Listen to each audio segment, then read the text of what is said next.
이스라엘은 이 하나님이 직접 다스리시는 신정 국가입니다. 하나님이 직접 다스리지만 또 사사를 통해서 또 그 사사 뒤에서 하나님이 이 나라를 다스리기 때문에 이스라엘은 이 신정 국가다라고 이렇게 말을 합니다. 그런데 이스라엘 백성들은 이게 싫었습니다. 그래서 이웃 나라와 같이 왕을 달라고 요구를 합니다. 즉 때를 쓰죠. 이러한 모습은 이스라엘 백성이 하나님을 버리는 어찌 보면 정말 배은망덕한 일이었습니다. 지금까지 이스라엘이 왕이 없어가지고 큰 어려움을 당하거나 힘든 적이 없었습니다.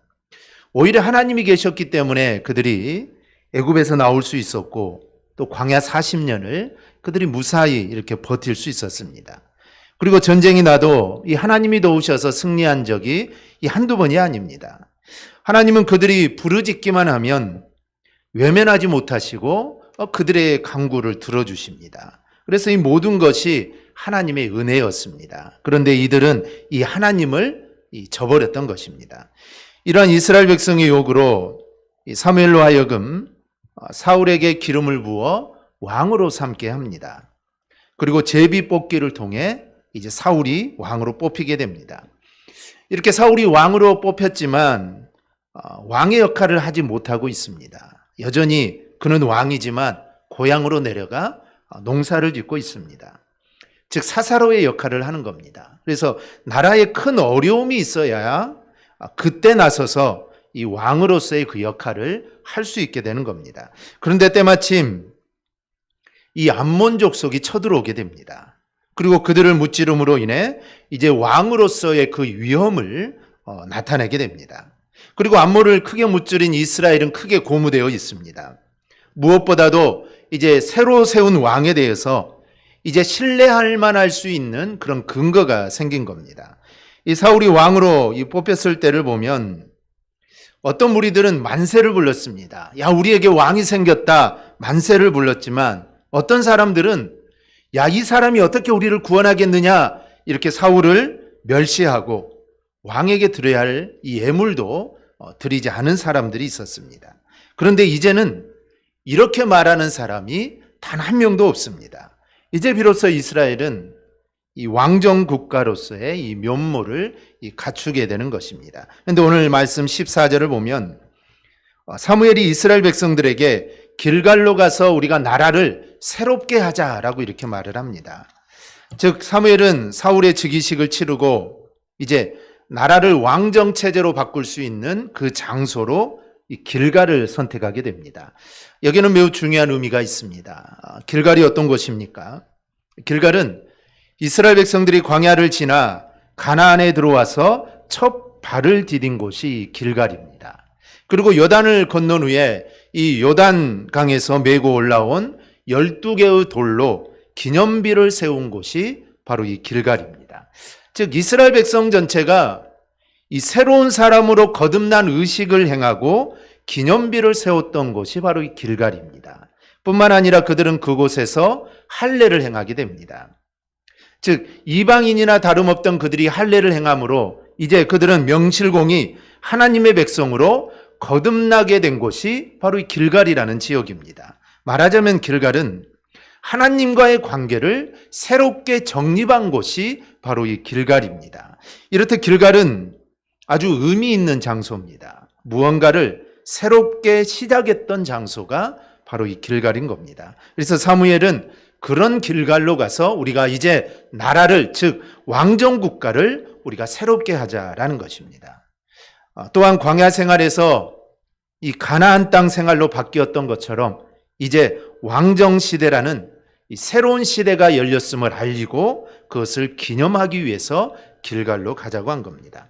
이렇게 나라를 새롭게 하자 이 말이 한 나라를 세우는 이런 의미이지만 이게 우리가 여러 가지로 생각해 볼 수 있습니다.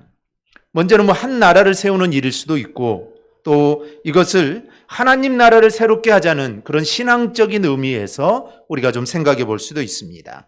나라에만 한정될 것이 아니라 가정이나 직장 등 우리가 속해 있는 어느 집단이든지 다 적용할 수 있습니다. 그런데 중요한 것은 새롭게 하자라는 것입니다.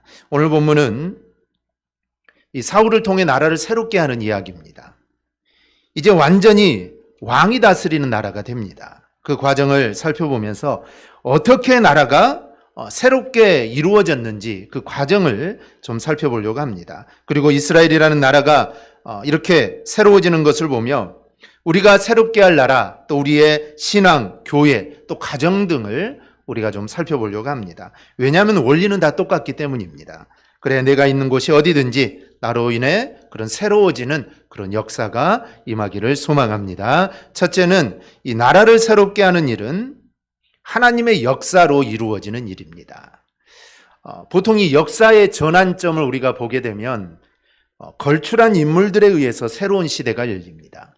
우리나라 역사를 보더라도 이 통일 신라가 망하고 이제 고려가 세워질 때 이 왕건이라는 인물을 통해서 나라가 세워집니다. 또 이 고려가 망하고 이 조선이라는 한 나라가 세워질 때도 이성계라는 인물을 통해 이 새로운 나라가 열리게 됩니다. 종교개혁을 이루었던 루터나 칼뱅도 마찬가지입니다. 그리고 칭기스칸이나 이 나폴레옹 등 이런 어찌 보면은 한 시대에 걸출한 인물들이 있었기에 그러한 일들이 가능했던 것입니다. 그렇다면 이제 사사시대가 끝나고 이 왕정으로 바뀌는 이 과정, 즉 나라를 새롭게 하는 일도 이렇게 이루어졌을까요? 이 사울이라는 걸출한 인물로 인해 역사가 바뀌게 되었을까요? 우리가 그렇게 생각할 수 있습니다. 사울이 일어나서 암몬을 무너뜨리고 이제 새로운 나라를, 즉 왕정의 나라를 세웠다라고 생각할 수 있지만, 그런데 이 모든 것은 철저하게 하나님께서 역사를 이루어 나가신 겁니다. 우리가 이미 지난 시간을 통해 우리가 살펴봤습니다. 사울은 왕이 되고 싶은 생각이 없었습니다. 왕으로 제비가 뽑혔을 때도 그는 숨어 있었습니다. 즉 자기는 왕이 될 수 없다라는 그런 생각이었죠. 그런데 그 사울을 택하신 이는 바로 하나님이십니다. 이를 사무엘을 통해서 알리시고 또 사무엘을 통하여 기름 부음으로 확신을 시켜주신 이도 하나님이십니다. 아직 이스라엘에 드러나지 않는 이 사울을 제비 뽑기를 통해 이스라엘의 왕으로 삼으신 이도 역시 하나님이셨습니다. 그런 다음에 여전히 왕으로서 이런 위엄이 없는데 하나님은 왕의 위엄을 가질 수 있는 이 사건을 일으키신 분도 바로 이 하나님이셨습니다. 바로 지난 시간에 우리가 살폈듯이 암몬의 나하스가 이 길리앗 야베스를 침공하도록 하나님이 허용을 하신 것입니다. 이 다른 나라가 하나님의 백성을 침공하니 당연히 하나님이 막아주셔야 하지만 하나님은 그것을 허용하십니다. 그래서 사울이 오는 이스라엘을 이끌고 전쟁에 나감으로 큰 승리를 얻게 됩니다. 이렇게 되자 이제는 어느 누구도 사울의 왕권에 대해서 의심하는 자가 없었습니다. 오늘 보면 12절을 보면 이 백성이 뭐라고 합니까? 백성이 사무엘에게 이르되 사울이 어찌 우리를 다스리겠느냐? 한 자가 누구니까? 그들을 끌어내소서 우리가 죽이겠나이다. 전에 사울이 제비 뽑힘으로 왕이 세워졌을 때 사울이 어찌 우리를 다스릴 수 있느냐 이렇게 멸시했던 사람들이 있습니다. 그런데 그 멸시했던 사람들을 언급하면서 그 사람들을 다 끌어내라는 겁니다. 그리고 우리가 그 사람들을 다 죽이겠다라는 것이죠. 이렇듯 하나님께서는 이 암몬을 사용하셔서 사울로 하여금 이 왕다운 면모를 갖추도록 하신 겁니다. 이렇게 선택해서 또 피택을 하고 또 기름을 붓고 왕다운 면모를 갖게 하는 이 모든 일들이 전적으로 하나님의 손에 의해서 이루어졌던 것입니다. 이렇게 하나님이 친히 인도하심으로 이렇게 나라를 새롭게 세우신 겁니다. 우리는 가끔 이런 생각을 합니다. 어떤 일이 새롭게 되는 일이 내가 잘나서 이렇게 됐다라고 우리가 착각하기도 합니다. 그리고 뭔가 일이 조금 잘 된가 싶으면 모든 것을 얻은 양 또 우리가 의기양양합니다. 그리고 더 나아가서 그렇게 못한 사람들을 우리가 깔보며 우쭐대는 경우가 우리가 있습니다. 그런데 우리가 정말 곰곰이 생각해 보면 그런 일들이 이루어지고 그렇게 된 일들이 내가 해서 된 일인가 아니면 정말 내가 열심히 해서 그런 일들이 이루어졌는가 우리는 좀 생각해 봐야 합니다. 그런데 그런 일들은 내가 열심히 해서 된 일들이 아닙니다. 하나님께서 개입하셔서 역사하셨기에 그 모든 일들이 이루어진 겁니다. 즉 하나님이 역사하지 않고 이루어지는 일은 이 세상에 단 하나도 없습니다. 그러니 그것이 나라이든 아니면 가정이든 교회이든 아니면 내 신앙이든 그 무엇이든 간에 우리가 새롭게 세우려면 우리가 먼저 하나님을 바라봐야 합니다. 그의 역사하심에 우리의 모든 것을 맡겨야 합니다. 그렇다면 하나님을 바라고 우리가 하나님의 역사하심을 맡기는 일이 무엇일까요? 그것은 바로 이 기도입니다. 우리가 성경을 보면 성경에 나오는 수많은 인물들이 가장 많이 한 행동들이 있습니다. 우리가 살피는 이 사무엘뿐만 아니라 그들이 제일 많이 한 것은 이 다름 아닌 이 기도입니다. 그럼 왜 기도를 가장 많이 했을까요? 그것은 전능하신 하나님의 인도하심을 받기 위함입니다. 즉 하나님보다 먼저 앞서지 않도록 하기 위함입니다. 그래서 그들은 기도한 겁니다. 기도로 하나님께 묻고 하나님의 뜻대로 행하기 위함입니다. 제자들이 성령 받기 이전과 이후를 보면 우리가 잘 알 수 있습니다. 이 성령을 받기 이전의 제자들은 되게 사사건건 나서기를 좋아했습니다. 베드로 얼마나 나서기를 좋아합니까? 너희는 나를 누구냐고 했을 때 베드로는 정말 먼저 앞서서 주는 그리스도시여 살아계신 하나님의 아들입니다. 어쩌면 위대한 고백이지만 나서기를 좋아했습니다. 그래서 예수님의 제자들은 주님의 나라가 이루어질 때 하나는 우편 하나의 좌편에 앉혀달라고 할 정도로 나서기를 좋아하고 누구보다도 앞선다는 그런 자부심을 가지고 살았습니다. 하지만 그들은 주님과 함께 기도하는 자리에서는 정말 마지막 밤조차도 제대로 하지 못했습니다. 그래서 그들은 주님께 너희가 한 시간도 나와 함께 깨어있지 못하느냐 이 꾸중을 듣습니다. 공생의 기간 이들은 예수님과 함께 했지만 항상 그들의 마음속에는 자신들이 무언가를 한다는 생각에 사로잡혔습니다. 내가 끝까지 주님을 배반하지 않겠습니다. 내가 주님이 죽으시는 그 자리까지 내가 가겠습니다. 제자들은 이런 생각이었습니다. 하지만 오순절 성령 강림 이후에 이들이 변합니다. 어떻게 변했는가 하면 무슨 일을 하든지 기도하면서 합니다. 즉 먼저 기도를 하죠. 또한 서신서를 보면 가장 많이 강조하는 것이 기도하라 또는 기도해달라라는 내용입니다. 사도들이 왜 그렇게 할까요? 하나님보다 앞설 수 없기 때문입니다. 오직 하나님이 기뻐하시는 길로만 가야 하기 때문입니다. 그러려면 하나님 뒤에서 따라가야 합니다. 그 길은 바로 기도밖에 없습니다. 기도함으로 하나님의 뜻을 묻고 그 길을 따라가는 겁니다. 그래서 기도하라 또 기도해달라라고 이렇게 편지에 쓰는 겁니다. 우리가 뭔가를 새롭게 세우려면 먼저는 하나님을 바라봐야 합니다. 하나님만 바라보면서 우리는 기도해야 합니다.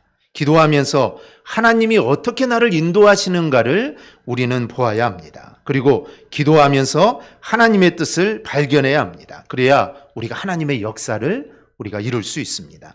이것은 오늘 나라를 세우는 일이나 아니면 사업이나 교회 일이나 가정 일이나 다 마찬가지입니다. 무엇을 하든지 우리는 먼저 기도함으로 해야 합니다. 그래야 하나님의 역사하심으로 이 새롭게 세워지는 것입니다. 우리가 이 사실을 마음에 새기고 우리가 무엇을 하든지 먼저 기도로 시작할 수 있는 저와 여러분이 되기를 바랍니다. 둘째는 이 나라를 새롭게 하는 일은 용서와 화해로 이루어지는 일입니다. 이 사울왕의 왕권을 하나님이 높이셨습니다. 이제는 어느 누구도 이 사울에게 도전할 사람이 단 한 명도 없습니다. 오히려 사람들은 전에 사울이 어찌 우리를 다스리겠느냐 이 한 사람을 끌어내라고 합니다. 전에 왕으로 뽑힌 이 사울에 대해서 미약한 지파, 이 베냐민 지파에서 나온 사람이 어떻게 일을 할 수 있겠느냐, 어떻게 우리를 구원할 수 있겠느냐 이렇게 사울을 업신여겼습니다. 근데 그때 사울은 잠잠했습니다. 이 잠잠했다는 말은 못 본 채 했다, 벙어리가 되었다는 뜻입니다. 그래도 왕인데, 정말 한 나라의 왕인데 왕체면상 이런 멸시를 당한다면 당연히 가만히 있어서는 안 될 것입니다. 하지만 그렇다고 또 그들을 벌한다는 것은 또 혼란이 일어나기 때문에 또 이것은 더 큰 일이 일어날 수 있습니다. 그래서 사울은 마치 보지 못한 것처럼 살짝 비켜간 것입니다. 어찌 보면 아직 왕권이 강화되지 않았기 때문입니다. 그런데 사실 당시 많은 사람들이 그 사실을 보았습니다. 그때 본 사람들이 이제 사울이 왕다운 면모를 갖추자 그런 불량한 사람들을 끌어내서 다 죽여야 된다는 겁니다. 왕을 모욕한 이들을 살려둘 수 없다는 것이죠. 이 말은 이제 사울의 왕권이 아주 강해졌다는 뜻입니다. 하지만 본문에서는 우리는 나라를 새롭게 하는 일은 이렇게 왕의 권위를 내세워서 사람을 처벌하는 것으로 이룰 수 없다는 것을 우리는 깨닫게 됩니다. 멸시하던 불량배들을 끊어내라는 백성들의 외침에 사울이 이렇게 말합니다. 13절입니다. 이날에는 사람을 죽이지 못하리니 여호와께서 오늘 이스라엘 중에 구원을 베푸셨습니다. 옛날에 그때는 더 큰 혼란을 막기 위해 참았습니다. 그런데 오늘은 상황이 완전히 바뀌었습니다. 정말 강력한 능력을 가지고 있습니다. 지금 사울의 말 한마디면 전에 자기를 비방했던 그 불량배들은 다 죽임을 당합니다. 그런데 이 사울은 그런 힘이 있지만 그들의 생명을 보호하게 됩니다. 지난번과는 달리 칼을 들어서 그 칼을 쓸 수 있습니다. 이제 명령만 내리면 그들을 처형하는 것은 이건 문제가 되지 않습니다. 하지만 오히려 사울은 그 칼을 꺼내지 않았습니다.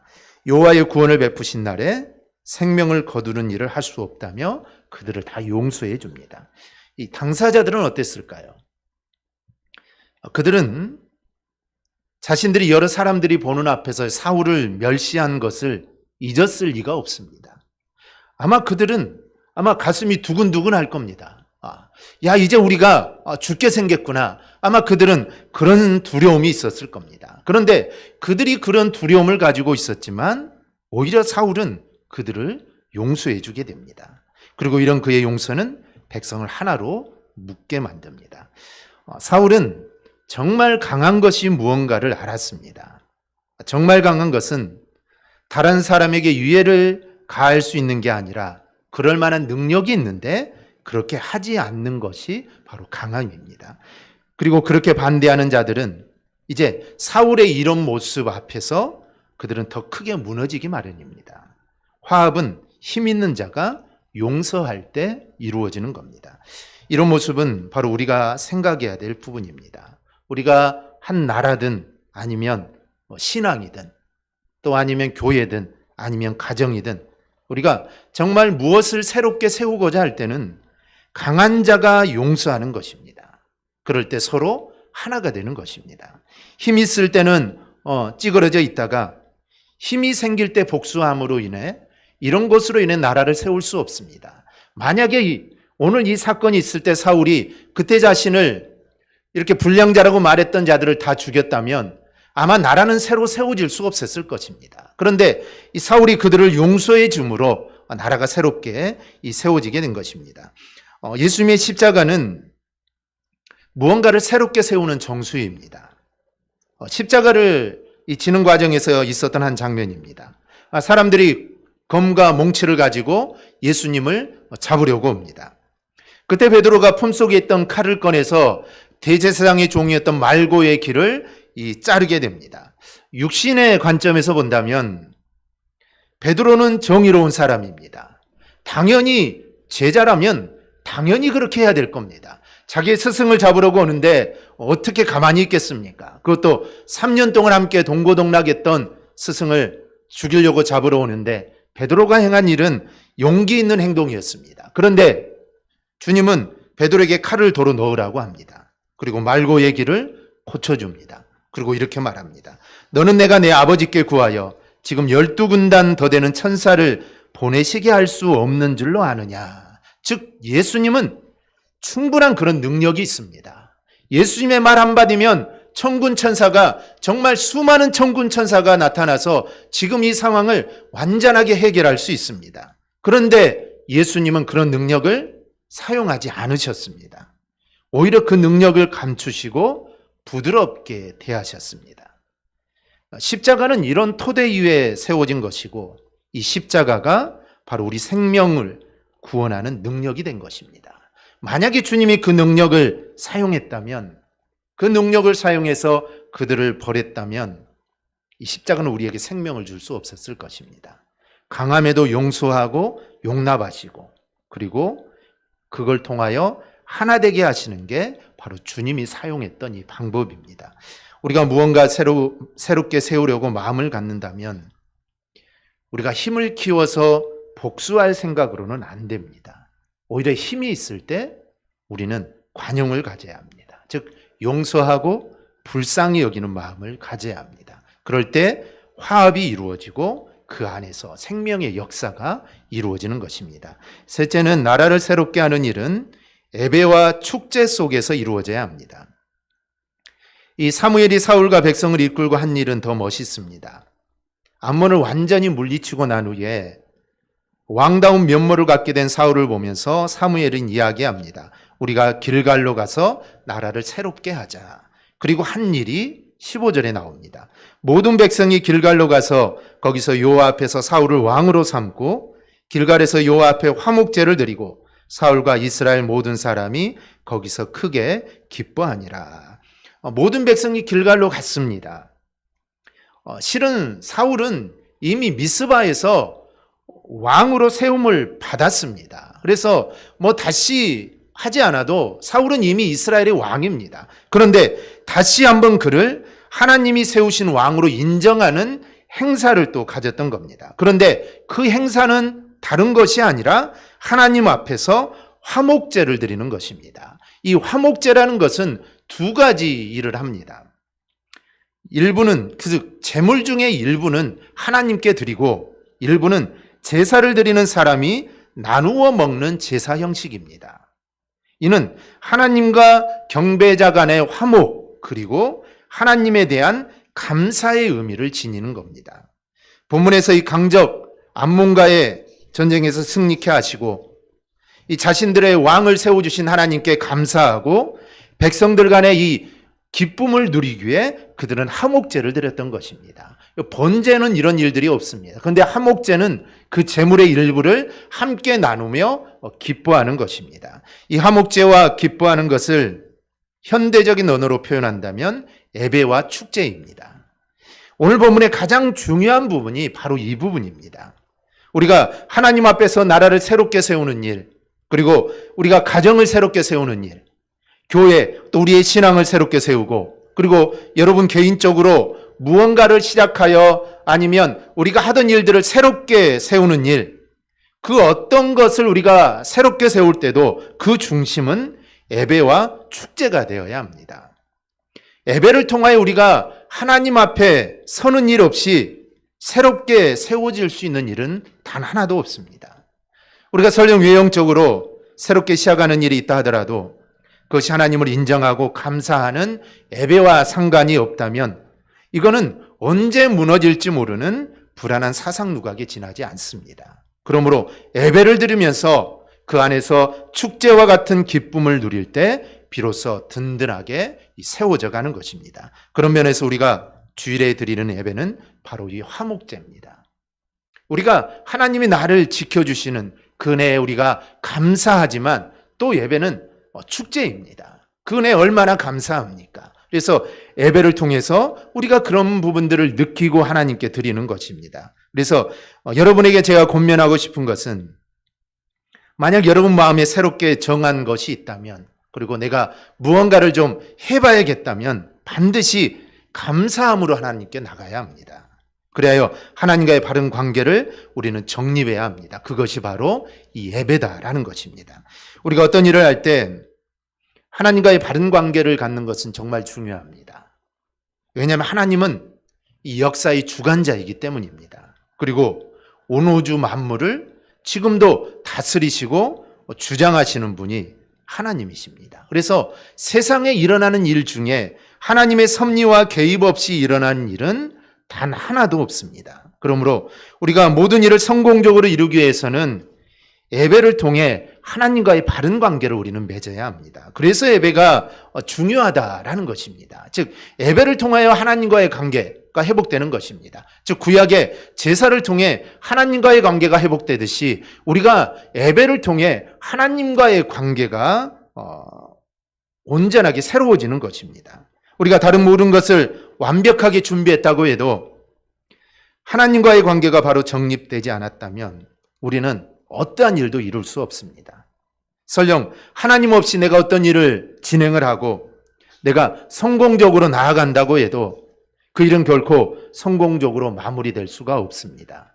진정한 성공이라는 것은 하나님이 인정해 주셔야만 가능하기 때문입니다. 그래서 예배를 통하여 우리의 모든 것들이 회복될 때 우리 하나님은 우리를 인정해 주십니다. 그리고 그러기 위해서는 하나님과의 바른 관계가 반드시 성립돼야 합니다. 하나님과의 바른 관계 정립이 모든 일들을 성공으로 이끄는 바로 기초가 된다는 사실을 우리가 명심하고 우리가 그 일에 늘 힘쓰기를 바랍니다. 말씀을 맺습니다.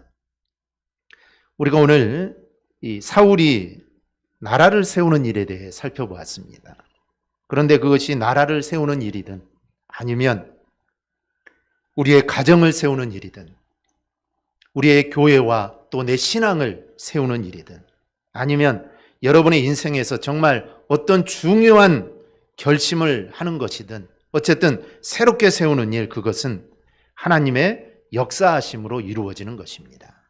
따라서 우리는 기도로 새로운 일을 세워나가야 합니다. 그것은 용서와 화해로 이루어집니다. 그러니 관용으로 함께하는 모습을 보여야 합니다. 그것은 화목제와 또 축제로 이루어집니다. 따라서 감사로 예배드리는 모습으로 우리는 나가야 합니다. 우리가 이렇게 나아갈 때 하나님은 새로운 일을 결코 사라지도록 내버려 두지 않습니다. 하나님과의 올바른 관계가 성립되고 정말 하나님이 이 일을 인정하는데 그 일이 어떻게 실패할 수 있겠습니까? 하나님이 함께 하시니 그 일은 더욱더 견고하게 세워질 수밖에 없습니다. 우리는 이 사실을 기억해야 합니다. 그래서 우리가 무엇을 하든지 정말 우리의 가정에서나 아니면 직장에서나 아니면 내가 정말 무언가를 좀 해봐야겠다 결심이 설 때라도 우리는 이 사실을 꼭 기억해야 합니다. 그래서 우리가 하나님 안에서 우리가 모든 일을 새롭게 이루어 나가길 주님의 이름으로 축원합니다. 아멘. 기도하겠습니다.